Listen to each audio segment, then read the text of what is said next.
Hi, it's Andy Lockwood, and this is a follow-up video to the emergency workshop for juniors. What I'm doing here is I'm getting a chance to answer a lot of the questions that I did not have time to get to on the workshop. So this should be relatively quick. I'm going to try to keep it pretty quick because you've heard enough from me recently.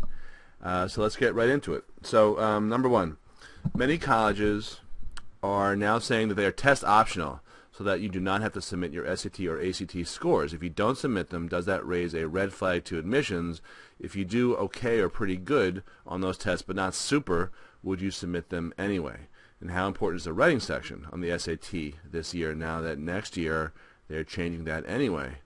And if you have a lack of questions, how important is it to have a college that is quote-unquote accredited in your chosen major? So really quickly on that last one, I'm not sure what accredited, quote-unquote accredited in a major means, but what I can tell you about majors is that there's been sort of this phenomenon that's developed over the last, I don't really know, probably 5 or 10 years, where a lot of the lesser schools are designing new majors such as video game design and things like that in order to really to appeal more to kids who are interested in those types of things.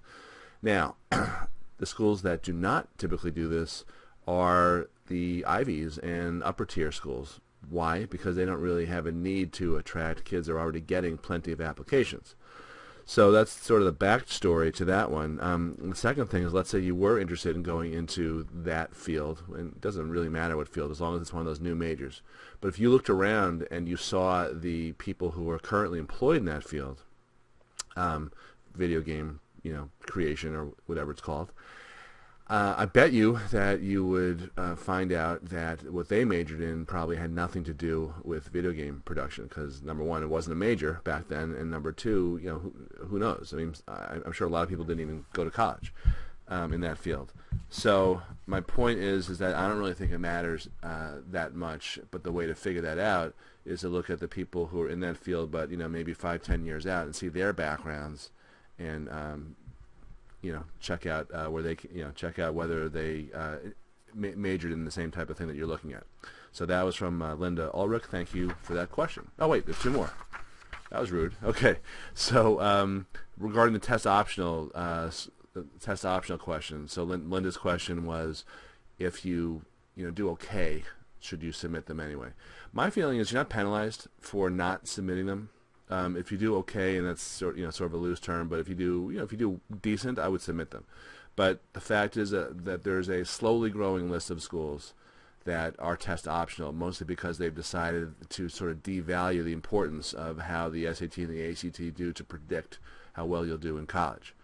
My feeling, though, is that if they are test optional and you didn't do well, then forget it. Don't submit your SAT scores or ACT scores.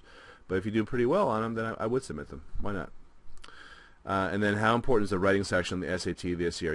The writing section has always been sort of the redheaded stepchild.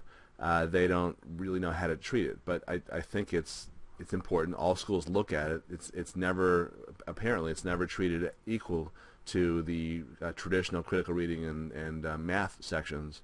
So I don't think there's been any change that I can discern, but I would take it very seriously. And really, one of the reasons I say take it seriously is that out of the three things, the three parts on the SAT, the only part that resembles anything remotely like what you'll do in college is actually the writing section.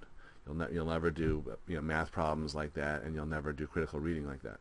So I'm sorry. It correlates the most highly to what you do in college. Yes, you will do critical reading, but not in a testing environment. Okay, moving along. This next question is from Sherry Valente.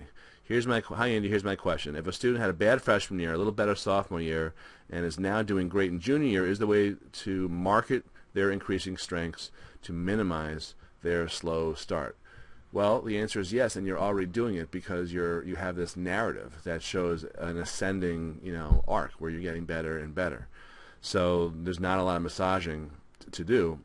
There may be a backstory to sometimes kids are ADHD and they they're not diagnosed, but then they get the appropriate medication and their grades improve. But this is a good storyline. So it's better than the alternative, right? Starting up high and dropping. So there's not a whole lot to do there, but definitely tell that story. Perhaps the guidance counselor would be the person most suited to tell that story. All right, next one. Excuse me. Next one's from Jamie Roberts. My burning question is, how on earth do you pick the right school for you if you have absolutely no idea what you might be interested in doing for your life's work? So number one, I covered that in the presentation. It's called being normal. And number two, that's exactly why we brought in a career counseling firm. That's the only way I know how to solve that specific, answer that specific question and solve the bigger problem, switching majors, spending an extra 2 years in college, not working those 2 years, the $200,000 problem, plus getting out of college and being the only thing you're trained to do is to make macchiatos or something. So, all right, but that's, I get that question. If people don't ask me that, they should ask me that. That's a great question, so thank you. Next question is from Teresa Arini. I could be mispronouncing that. The last name, not the first name. I'm pretty confident. Okay. I have an average student, does not know what she wants to go to school for. How do we guide her in a direction? And my answer is C, previous answer. It's really all about looking at the what's next, the next 40 years, and that is learning the right questions to ask. And what we try to do, is with our career counseling firm, we go through a whole process. Okay, next question from Lori Spadavecchia. Hi Andy, can you tell us when your new book will be available? Thanks. No. Next, no, I'm kidding. Oh, this book? Just happen to have it here. Being released end of January. That's coming up. And we're going to do a promotion for 99 cents. I'll tell you, if you're on my email list, you'll catch wind of that. Thank you. Next question from Jeff Messenger. Here's a question for motivated high school juniors. I'm not a motivated high school junior, so I don't know if I should be answering this question. Fine. Is it worthwhile for a student in the summer prior to senior year to attend a course or program given at a top-notch college for 3 to 4 weeks? Actually, a very good question. Will attending the program enhance the student's chances to get into a prestigious college, and specifically that same college where the student is participating in the program? Such a lawyer question, Jeff. I really actually appreciate this question a lot. So here's the deal. It's not going to be one of those things where a kid is going to improve his chances of getting to that particular school by going to the summer program. That just doesn't work that way. Sometimes that's kind of implied, but it's not true. It doesn't help. Where it does help is to demonstrate that the kid is spending his summers in a learning environment and committed to learning. But frankly, a lot of these prestigious colleges have kind of monetized their brand by offering all sorts of courses, summer courses, adult education, extension courses. Harvard is one of the main examples of this. They have all kinds of classes. You can go get an executive MBA at Harvard if you're a guy like my age or something, and you want to spend a few $1,000s in 2 years, going back and forth, to Cambridge. So I wouldn't overblow how important it is to do that regarding specifically getting into that college, but it is a good thing to do because it just demonstrates that you're committed to learning. So thanks for that question. All right, next one from Andrew Roderick. Hi, my question is, what are examples of ways to make the college essay interesting for our son's application? So that is a very long answer, but that's a good question. I'm going to give you an example. Be right back.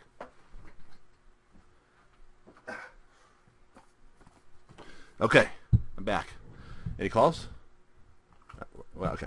So my favorite book ever, even better than The Incomparable Applicant, is a book of headlines from the New York Post.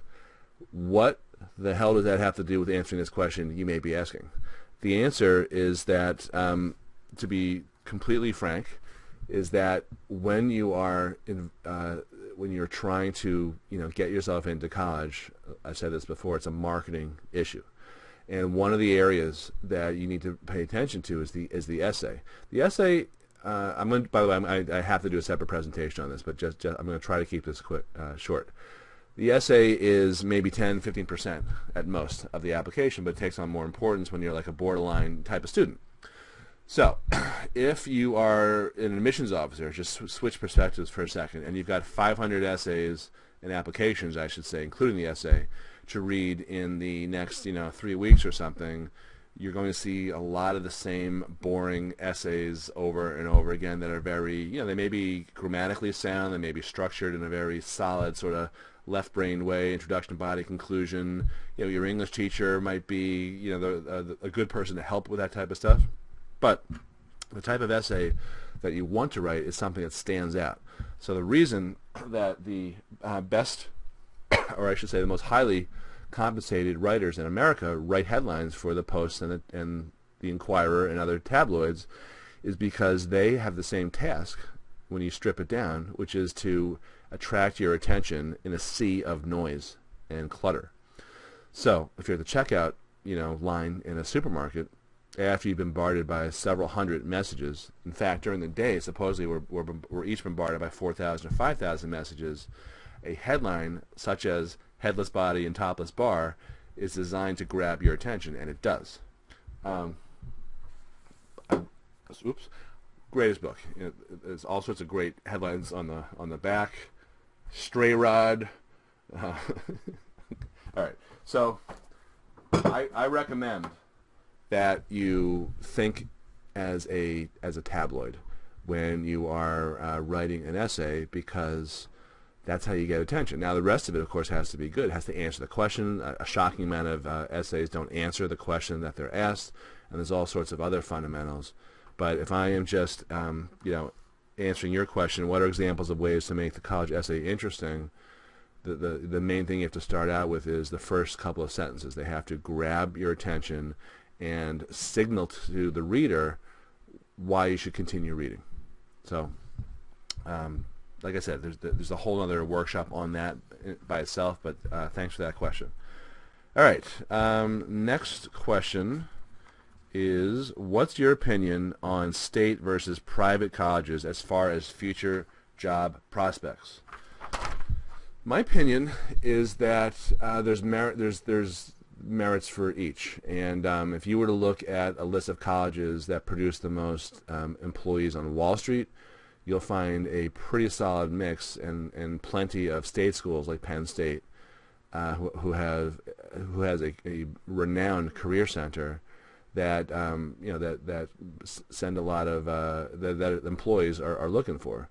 A lot of employers are very keen on state college, state university grads, particularly if they've interned a lot. So to me, it's not necessarily whether you went to a private school or public school, it's what are you bringing to the table that an employer wants, and internship experience is certainly one of those factors that employers are looking for.